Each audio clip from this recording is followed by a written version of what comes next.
Hi hello every one, welcome to dear Tamil voice. இன்றைக்கி நம்ம என்ன பார்க்க போகிறோம்னு பார்த்தீங்கன்னா, நம்ம தமிழ்நாடு கவர்மெண்ட் பார்த்தீங்கன்னா ஃபஸ்ட் கிராஜுவேட்க்கு வந்து நிறைய சலுகைகள் கொடுத்துருக்காங்க.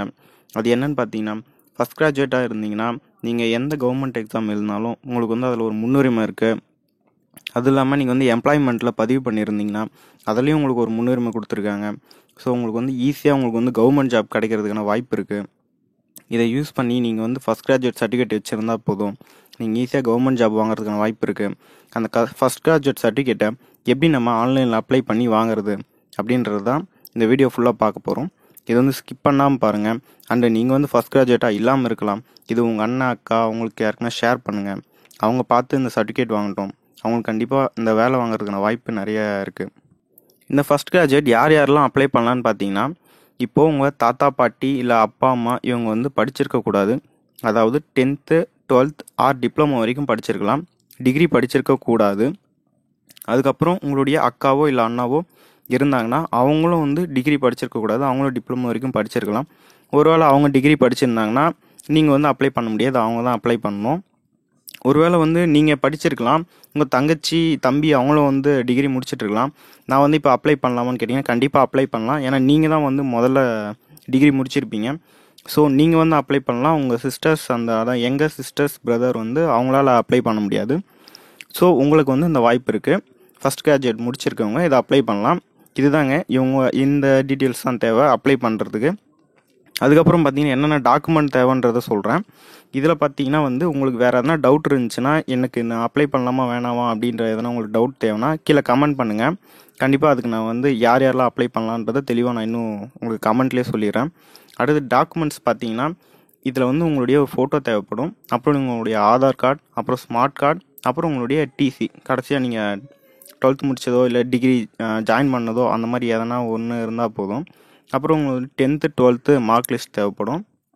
அப்புறம் வீட்டில் யார் யாரெல்லாம் இருக்காங்களோ அவங்க எல்லாருடைய மார்க் லிஸ்ட்டு தேவைப்படும். இல்லை டிசி அது சம்மந்தமாக அவங்க ஸ்கூல் முடித்தது சம்மந்தமாக எதனா தேவைப்படும். ஒருவேளை அவங்க படிக்கவே இல்லைன்னா அதுக்கும் என்னென்ன பண்ணணுன்றதை நான் சொல்கிறேன். அது பின்னாடி சொல்ல அந்த அப்ளிகேஷன் போட உங்களுக்கு இன்னொரு விஷயமோ புரியும். அதை வச்சு நீங்கள் ஈஸியாக தெரிஞ்சுக்கலாம். ஸோ வீடியோவை ஸ்கிப் பண்ணாமல் பாருங்கள். அண்டு உங்கள் ஃப்ரெண்ட்ஸ் அண்ட் ஃபேமிலிக்கு ஷேர் பண்ணுங்கள். பிடிச்சிருந்தா சப்ஸ்கிரைப் பண்ணிக்கோங்க. ஃபஸ்ட்டு கூகுள் குரோம் ஓப்பன் பண்ணிக்கோங்க. அதில் வந்து TNEGN டைப் பண்ணிக்கோங்க. அப்படி உங்களுக்கு தெரியலனா நான் கீழே டிஸ்கிரிப்ஷனில் லிங்க் தரேன், அதை கிளிக் பண்ணி உள்ளே போகலாம். இதில் பார்த்தீங்கன்னா ஃப்ரான்சிஸ் சிட்டிசன் இருக்கும். இதில் வந்து சிட்டிசன் லாகின் கிளிக் பண்ணிக்கோங்க. உங்கள்கிட்ட வந்து ஆல்ரெடி உங்களுக்கு வந்து யூசர் நேம் பாஸ்வேர்டு இருந்துச்சுன்னா அதை போட்டு உள்ளே லாகின் பண்ணிக்கோங்க. அப்படி இல்லைன்னா கீழே நியூ யூசர்னு இருக்கும். அதில் ஒன்றும் இல்லைங்க, உங்களுடைய யூசர் ஐடி பாஸ்வேர்டு கேட்கும். அப்புறம் உங்கள் மெயில் ஐடி ஃபோன் நம்பர் கேட்கும். அப்புறம் உங்களுடைய அட்ரஸ் கேட்கும். இதை போட்டு கிளிக் கொடுத்துட்டு யூசர் நேம் பாஸ்வேர்டு க்ரியேட் பண்ணிக்கோங்க. க்ரியேட் பண்ணிட்டு இதில் வந்து சைன்இன் பண்ணிக்கோங்க. சைன்இன் படுத்திட்டு லாகின் கொடுங்க. லாகின் கொடுத்தீங்கன்னா இதில் வந்து ரெவென்யூ டிபார்ட்மெண்ட்டுன்னு இருக்கும். அதை கிளிக் பண்ணிக்கோங்க. அதை கிளிக் பண்ணிங்கன்னா கீழே வந்து ஃபஸ்ட் கிராஜுவேட் சர்டிஃபிகேட் அப்படின்னு இருக்கும். அதை கிளிக் பண்ணிங்கன்னா அடுத்த பேஜ் ஓப்பன் ஆகும். இதில் பார்த்தீங்கன்னா வந்து உங்களுக்கு என்னென்ன டாக்குமெண்ட்லாம் தேவை அப்படின்றதெல்லாம் இருக்கும். ப்ரொசீட் நவ் கொடுத்துக்கோங்க. ப்ரொசீட் நவ் கொடுத்தீங்கன்னா உங்களுடைய ரெஜிஸ்டர் கேன் கேட்கும். ஆல்ரெடி கேன் ரெஜிஸ்டர் பண்ணியிருந்தீங்கன்னா இல்லை இதுக்கு முன்னாடி சர்டிஃபிகேட் போட்டிருந்தீங்கன்னா கேன் ரெஜிஸ்டர் பண்ணியிருப்பீங்க. அந்த நம்பர் போட்டுக்கோங்க.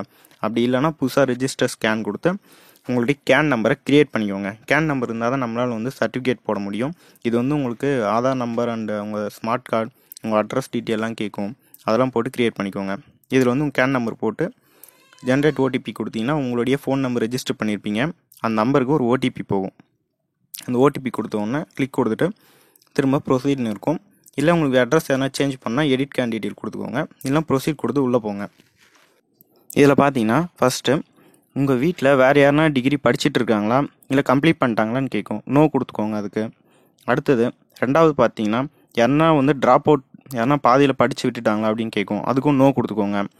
அப்படி யாருனா இருந்தாங்கன்னா எஸ் கொடுத்து டீட்டெயில்ஸ் கேட்கும், அதை ஃபில் பண்ணிக்கோங்க. கீழே வந்தீங்கன்னா வந்து எத்தனை பேர் வந்து உங்கள் வீட்டில் இருக்காங்களோ அவங்களுடைய டீட்டெயில்ஸ்லாம் அதில் சேர்க்கணும். ஃபஸ்ட்டு உங்களுடைய தாத்தா பேர் இருந்தால் தாத்தா பேர் போட்டுக்கோங்க. அவங்க இல்லைனாலும் போடுங்க. அது வந்து நம்ம அவங்க இறந்துட்டாங்கன்னா கீழே டெத்துன்னு போட்டுக்கலாம். உங்களுடைய தாத்தா பேர் போட்டுக்கோங்க. அவங்களுடைய வயசு போட்டுக்கோங்க. அப்புறம் வந்து உங்களுடைய கல்வி தகுதி நான் லிட்ரேட் அப்படி போட்டிங்கன்னா வந்து அவங்க படிக்கலை அப்படின்னு அர்த்தம். அப்படி படிச்சிருந்தாங்கன்னு போட்டிங்கன்னா அதுக்காக நீங்கள் வந்து அவங்களுடைய சர்டிஃபிகேட்ஸ் எதனா இல்லை சேர்க்க வேண்டியிருக்கும்.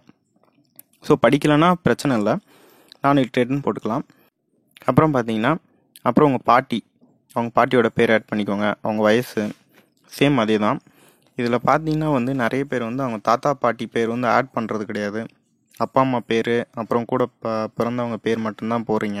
தாத்தா பாட்டி பேர் கண்டிப்பாக போட்டே ஆகணுங்க. ஏன்னா வந்து நிறைய காலேஜஸில் வந்து ரிஜெக்ட் பண்ணி விடுறதுக்கும் வாய்ப்பு இருக்குது. ஏன்னா நிறைய பேர் வந்து என்கிட்ட இந்த மாதிரி கம்ப்ளைண்ட் பண்ணியிருக்காங்க. இந்த மாதிரி தாத்தா பாட்டி பேர் சேர்க்காமையே வந்து சர்டிஃபிகேட் போட்டதுனால எங்களுக்கு வந்து காலேஜில் ஏற்றுக்க மாட்றாங்க அப்படின்னு சொல்லிட்டு. ஸோ அது காலேஜ் லெவலில் இது வந்து நம்ம ஜாப்காக போகிறதுனால கண்டிப்பாக கேட்பாங்க. ஸோ வந்து தாத்தா பாட்டி பேர் கண்டிப்பாக சேர்க்கணும். கூட பிறந்தவங்க யார் இருக்காங்களோ அவங்க எல்லாத்தையும் நேம் சேர்த்துக்கோங்க. அவங்க உயிரோடு இருக்காங்கன்னா உயிரோடு இருக்காங்க போட்டுருங்க. அவங்க என்ன டிகிரி அதாச்சும் என்ன படிச்சிருக்காங்களோ அதை போட்டுருங்க. அதுக்கப்புறம் வந்து அவங்களுக்கும் உங்களுக்கும் என்ன உறவு, தந்தைனா தந்தை, தாத்தா பாட்டினா தாத்தா பாட்டி, கூட பிறந்தவங்கன்னா வந்து எங்கள் பிரதர்னால் வந்து நம்மளோட சின்னவங்க, எங்கள் சிஸ்டர்னால் சின்னவங்க, எல்டர் பிரதர்னால் பெரியவங்க, எல்டர் சிஸ்டர்னால் பெரியவங்க. அவங்க என்ன படிச்சிருக்காங்களோ அந்த டீட்டெயில்ஸ் ஆட் பண்ணிக்கணும். கீழே பார்த்தீங்கன்னா வந்து உங்களுடைய எஜுகேஷன் டீட்டெயில் கேட்கும். இதில் வந்து மேலே வந்து நீங்கள் உங்களுடைய நேம்லாம் போடக்கூடாது. ஏன்னா வந்து ஃபுல்லாக வந்து உங்களுடைய உடன்பிறப்புகள், உங்களுடைய அப்பா அம்மா பேர், தாத்தா பாட்டி பேர் தான் மேலே போடணும். கீழே வந்து எஜுகேஷன் டீட்டெயிலில் தான் வந்து உங்களுடைய டீட்டெயில்ஸை போட வேண்டியிருக்கும். நீங்கள் என்ன படிச்சிருக்கீங்களோ அதை போட்டுக்கோங்க.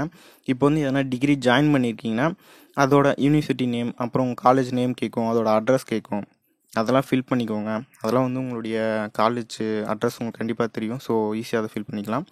அடுத்து அது முடித்தோடனே சப்மிட் கொடுத்துட்டிங்கன்னா இந்த மாதிரி ஒரு இது வரும். இதில் வந்து நீங்கள் என்னென்ன டாக்குமெண்ட் ஏற்றணும்னு கேட்கும். இதில் வந்து டிக்ளரேஷன் இருக்கும் பாருங்கள், செல்ஃப் டிக்ளரேஷன். அது ஒரு லெட்டர் மாதிரி இருக்கும். அதை கிளிக் பண்ணிங்கன்னா செல்ஃப் டிக்ளரேஷன் வரும். டிக்ளரேஷன் வந்து டவுன்லோட் பண்ணிக்கோங்க. இதில் பார்த்தீங்கன்னா நீங்கள் வந்து உங்கள் ஃபாதர் மதர் வந்து படிக்கவே இல்லை அப்படின்னு சொல்லி இல்லிட்ரேட் போட்டிருந்தீங்கன்னா அவங்களுக்கும் ஒரு டிக்ளரேஷன் ஃபார்ம் வரும். அதையும் நீங்கள் டவுன்லோட் பண்ணி அவங்ககிட்ட சைன் வாங்க வேண்டியிருக்கும். ஸோ வந்து அதை பார்த்துக்கோங்க. அப்படி அவங்க படிச்சிருக்காங்கன்னா நீங்கள் அவங்க சர்டிஃபிகேட் ஏற்றினாலே போதும். அப்படி இல்லைனா அந்த டிக்ளரேஷன் ஃபார்ம் ஏற்ற வேண்டியிருக்கும். ஸோ அதை மறந்துடாதீங்க. மாற்றி ஏற்றிட்டிங்கன்னா வந்து ரிஜெக்ட் பண்ணிவிடுவாங்க. அடுத்து பார்த்தீங்கன்னா உங்களுடைய டாக்குமெண்ட்ஸ், நான் அதான் சொல்லியிருந்தீங்களா, ஃபோட்டோஸ், இங்கெல்லாம் தேவைப்படும் அந்த ஆவணங்கள். அதெல்லாம் வந்து ஒரு ஃபோட்டோ வந்து பார்த்தீங்கன்னா ஒரு 50 கேபிக்குள்ளே இருக்கணும். மற்ற டாக்குமெண்ட்ஸ்லாம் பார்த்தீங்கன்னா 200 கேபிக்குள்ளே இருக்கணும். அது எல்லாத்தையும் ஸ்கேன் பண்ணி சேவ் பண்ணி வச்சுக்கோங்க. இது பார்த்தீங்கன்னா நீங்கள் ஃபோன்லேயே பண்ணலாம். ஃபோனில் வந்து கீழே வந்து கேம் ஸ்கேனர் லிங்க் கொடுக்குறேன், அதை எடுத்து வச்சுக்கோங்க. அதை வச்சு நீங்கள் ஈஸியாக எல்லாத்தையும் ஸ்கேன் பண்ணி வச்சுக்கலாம். அப்புறம் பார்த்தீங்கன்னா இது எல்லாமே நீங்கள் ஃபோன்லேயும் பண்ணலாம். நீங்கள் அந்த கீழே கொடுக்குற லிங்க் யூஸ் பண்ணி ஃபோனில் போய்ட்டு ப்ரௌஸ் ஓப்பன் பண்ணி நீங்கள் அதிலே வந்து இதை யூஸ் பண்ணி அப்ளை பண்ணிக்கலாம். இதில் வந்து நீங்கள் அப்ளை பண்ணிட்டீங்கன்னா வந்து ஒவ்வொன்றுத்துக்கும் வந்து செலக்ட் கேட்கும். அதில் வந்து ஃபோட்டோன்னா ஃபோட்டோ கிளிக் பண்ணிக்கோங்க. அதில் வந்து ஃபோட்டோ பார்த்தீங்கன்னா மேலே நம்பர் கொடுத்துருக்கோம், அதோட நம்பர் போட்டுக்கோங்க. இதில் நீங்கள் மாற்றி கூட ஏற்றலாம். ஆனால் டாக்குமெண்ட் நம்பர் மட்டும் மாற்றாமல் கரெக்டாக அதில் மேலே இருக்கிறத பார்த்து போட்டுக்கோங்க. இதில் இருக்கிற மொத்தம் மேண்டட்ரி டாக்குமெண்ட்டும் ஏற்றணும். எல்லாமே மேண்டட்ரி தான் இருக்குது. ஸோ எல்லாத்தையும் நீங்கள் ஏற்ற வேண்டியிருக்கும். இதில் பார்த்தீங்கன்னா ஃபோட்டோஸ், அப்புறம் உங்கள் அட்ரஸ் ப்ரூஃபு, அப்புறம் வந்து அப்ளிகண்ட்டோட டிசி கேட்கும். அப்புறம் வீட்டில் யார் யாரெல்லாம் இருக்கீங்களோ அவங்க எல்லாருடைய டிசிஸ், அந்த மார்க் லிஸ்ட், அது எல்லாமே கேட்கும். அதாச்சும் அப்பா அம்மா தாத்தா பாட்டி வந்து நான் லிட்ரேட்னு போட்டிருந்தீங்கன்னா அவங்களுடைய டீட்டெயில்ஸ் வந்து கேட்காது. அப்புறம் வந்து உங்கள் பிரதர்ஸ் அண்ட் சிஸ்டர்ஸ் இருந்தாங்கன்னா அவங்களது வந்து கேட்கும். அப்புறம் வந்து கடைசியாக வந்து உங்களுடைய செல்ஃப் டிக்ளரேஷன் ஏற்றுற மாதிரி இருக்கும். இது எல்லாத்தையும் நீங்கள் ஏற்றிட்டிங்கன்னா வந்து மேண்டட்ரி ஃபுல்லானாலே கீழே வந்து மேக் பேமெண்ட்டுன்னு கேட்கும். அதுக்கு முன்னாடி வந்து எல்லாத்தையும் செக் பண்ணிக்கோங்க. ஒன்ஸ் கரெக்டாக தான் நம்ம ஏற்றிருக்குமா இல்லை மாற்றி ஏற்றிட்டோமான்ட்டு கொஞ்சம் கன்ஃபியூஸ் ஆகாமல் இது ஏற்றுங்க. இது நீங்கள் ஃபோனில் பண்ணால் கொஞ்சம் கன்ஃபியூஸ் ஆக வாய்ப்பு இருக்கும். ஸோ முடிஞ்ச அளவுக்கு லேப்டாப்பில் ட்ரை பண்ணுங்கள். இல்லை என்கிட்ட லேப்டாப் இல்லை அப்படின்றவங்க வந்து ஃபோன்லேயே ஏற்றலாம். ஃபோனில் ஏற்றும்போது கொஞ்சம் பார்த்து பக்குவமாக ஏற்றுங்க, கவனத்தோட. மாற்றி ஏற்றிட்டிங்கன்னா ரிஜெக்ட் பண்ணிவிடுவாங்க. இதை வந்து நீங்கள் ஃபுல்லாக வந்து ஏற்றிட்டிங்கன்னா ஃபைனல் வந்து மேக் பேமெண்ட் கேட்கும். இந்த மாதிரி கடைசி எல்லாத்தையும் ஏற்றி விட்ருங்க. இதில் வந்து நீங்கள் பார்த்தீங்கன்னா சொல்ல மாட்டேன், இது வந்து ஜேபேக் அண்ட் பிடிஎஃப் தான் சப்போர்ட் ஆகும், வேறு எந்த டாக்குமெண்ட்டும் சப்போர்ட் ஆகாது. ஃபோட்டோ சொன்ன மாதிரி வந்து 50 கேபிக்குள்ளே இருக்கணும், அதுக்கு மேலே இருக்கக்கூடாது. அது கூட அந்த பிக்சல் சைஸ் பார்த்தீங்கன்னா வந்து ஒரு 120x120 அந்த ரேஞ்சில் வைங்க. ஏன்னா நிறைய பார்த்தீங்கன்னா வந்து மாற்றி வச்சா அது அப்லோட் ஆக மாட்டேங்குது. நிறைய ட்ரை பண்ணியிருக்கோம். இந்த பிக்சலை ஃபிக்ஸ் பண்ணிக்கோங்க. இது எல்லாத்தையும் ஏற்றி முடிச்சிட்டிங்கன்னா வந்து மேக் பேமெண்ட் கொடுங்க. மேக் பேமெண்ட் கொடுத்துட்டு கீழே பார்த்தீங்கன்னா வந்து அமௌண்ட் கட்டுற மாதிரி வரும். சார்ஜஸ் பார்த்தீங்கன்னா 60 ரூபா தான் இருக்கும். நீங்கள் வெளியே போய் பண்ணிங்கனாலும் அதே சேம் 60 ரூபா தான் இருக்க போகுது. ஸோ வெளியே பண்ணுறவங்க பண்ணிக்கோங்க. இல்லை எனக்கு அந்த 60 ரூபா வந்து பரவாயில்ல, அதெல்லாம் வெளியே போனாலும் அதே 60 ரூபா தான், நீங்களே போனாலும் அதே 60 ரூபா தான் வருது. இன்னும் இதில் கொஞ்சம் உழைப்பு தான் அதிகமாக இருக்கும். உங்களுடைய பேங்க் டீட்டெயில்ஸ் எல்லாம் போட்டு பேமெண்ட் பண்ணிட்டீங்கன்னா இந்த மாதிரி உங்களுக்கு ஒரு ஒப்புகை சீட்டு வரும். இதை பத்திரமா வச்சுக்கோங்க. இதை வச்சு நம்ம எப்படி ஸ்டேட்டஸ் செக் பண்ணி எடுக்கணுன்றத இப்போ சொல்கிறேன். இதை நீங்கள் முடிச்சிட்டிங்கன்னா அது வந்து ஸ்டேட்டஸ் செக் பண்ணுறது வந்து நீங்கள் அப்ளை பண்ண அந்த இதுவுலேயே போனீங்கன்னா அந்த செக் ஸ்டேட்டஸ்ன்ற ஆப்ஷன் இருக்கும், அதில் போய் நீங்கள் செக் பண்ணிக்கலாம். இது வந்து ஓகே ஆகிடுச்சா இல்லையான்றது உங்களுடைய நீங்கள் கொடுத்த மொபைல் நம்பருக்கு வந்து வரும் மெசேஜ். நீங்கள் கொடுத்த வந்து அப்ளிகேஷன் வந்து ஓகே ஆகிடுச்சு அப்படின்னு உங்களுக்கு வந்தோடனே நீங்கள் போய்ட்டு அந்த அப்ளிகேஷன் வந்து பிரிண்ட் எடுத்துக்கலாம். அது எப்படி எடுக்கணுன்றதை சொல்கிறேன். அதுக்கு தனி லிங்க் இருக்குது, அதையும் வந்து நான் கீழே கொடுக்குறேன். இதை பார்த்தீங்கன்னா வந்து டிஎன் சர்டிஃபிகேட் அப்படின்ட்டு நீங்கள் டைப் பண்ணாலே மேலே வந்துடும் வெரிஃபை சர்டிஃபிகேட்னு. அப்படி வந்துச்சுன்னா இந்த மாதிரி தான் ஒரு இது ப்ரௌசர் ஓப்பன் ஆகும் வெப்பு. இதில் போய்ட்டு வெரிஃபை சர்டிஃபிகேட்னு இருக்கும், அதை கொடுத்தீங்கன்னா போதும். மேலே வந்து இந்த சர்ச் ஆப்ஷன் இருக்கும், அதுலேயும் பண்ணலாம். இல்லை வெரிஃபை சர்டிஃபிகேட்னு கீழே இருக்கு பாருங்கள், அதுலேயும் பண்ணலாம். இல்லை உங்கள் அப்ளிகேஷன் நம்பர் போட்டிங்கன்னா இந்த மாதிரி உங்கள் அப்பா அப்ளிகேஷன் வந்து ஓகே ஆகிடுச்சு அப்படின்னு சொல்லி வந்து இருந்துச்சுன்னா கீழே வந்து வெரிஃபை சர்டிஃபிகேட் இருக்குங்க, அதில் போங்க. அதில் போனால் தான் உங்கள் சர்டிஃபிகேட் வந்து டவுன்லோட் பண்ண முடியும். ஒருவேளை நீங்கள் வந்து உங்கள் ஸ்டேட்டஸில் வந்து ரிஜெக்ட் ஆகிடுச்சுன்னு இருந்துச்சுன்னா என்ன ப்ராப்ளம்ன்றதையும் அதிலே போட்டிருப்பாங்க, நீங்கள் அதை வச்சு தெரிஞ்சுக்கலாம். இதில் வந்து பார்த்தீங்கன்னா வந்து சர்டிஃபிகேட் டவுன்லோட் பண்ணி வச்சுக்கிட்டிங்கன்னா, சர்டிஃபிகேட் டவுன்லோட் பண்ணுறது எப்படின்னு சொல்கிறேன். எதனா ப்ராப்ளம் இருந்துச்சுன்னா இந்த மாதிரி திரும்ப ரீஅப்லோட் கேட்கும். ரீஅப்லோட் பார்த்தீங்கன்னா அதிலே வந்துடும். நீங்கள் உங்கள் அப்ளிகேஷன் போட்டு ரிட்டர்ன் அப்ளிகேஷன் உங்களுக்கு ஆப்ஷன் மேலே அந்த இதுவெலாம் காமிச்சிங்களா செக் ஸ்டேட்டஸ், அதிலே வந்து ரிட்டர்ன் அப்ளிகேஷன் இருக்கும். அந்த ரிட்டர்ன் அப்ளிகேஷனில் போனீங்கன்னா உங்களுக்கு எதனா வந்து டாக்குமெண்ட் மிஸ் ஆகிட்டு இருந்துச்சு, இதை நீங்கள் ஏற்றாமல் இருக்கீங்க, மாற்றி ஏற்றிட்டு இருந்தீங்கன்னா ரிட்டர்ன் பண்ணி விட்ருவாங்க. அந்த ரிட்டர்ன் பண்ணதில் போய்ட்டு நீங்கள் எந்த டாக்குமெண்ட் தப்பாக இருக்கோ அதை டெலிட் பண்ணிட்டு திரும்ப புதுசாக ஆட் பண்ணிக்கலாம். இதனால் வந்து எதுவும் பயப்பட வேண்டியதில்லை. சர்டிஃபிகேட் வந்து அப்ரூவ்ட் ஆகிடுச்சுன்னா ஒரே நாள்லேயே அப்ரூவ்ட் ஆகாதீங்க. நீங்கள் வந்து அப்ளை பண்ணிங்கன்னா வந்து உங்கள் விஏஓ உங்களுடைய ஊரோட விஏஓக்கு போகும், மணிக்காருக்கு. அவர் ஓகே பண்ணி ஆர்ஐக்கு போகும், ஆர்ஐ ஓகே பண்ணி தாசில்தாருக்கு போகும். அவரும் ஓகே பண்ணதுக்கப்புறம் தான் உங்களுக்கு மெசேஜ் வரும், இந்த மாதிரி உங்கள் அப்ளிகேஷன் வந்து ஓகே ஆகிடுச்சு, நீங்கள் பிரிண்ட் எடுத்துக்கலாம் அப்படின்னு சொல்லிட்டு உங்களுக்கு வரும். அதுக்கப்புறம் தான் வந்து நீங்கள் இந்த பிரிண்ட் எடுக்க முடியும். இது வந்து அந்த வெரிஃபை சர்டிஃபிகேட்டில் போய்ட்டு உங்களோட அப்ளிகேஷன் நம்பர் போட்டிங்கன்னா வந்துடும். அது டவுன்லோட் கொடுத்தீங்கன்னா டவுன்லோட் ஆகிடும்.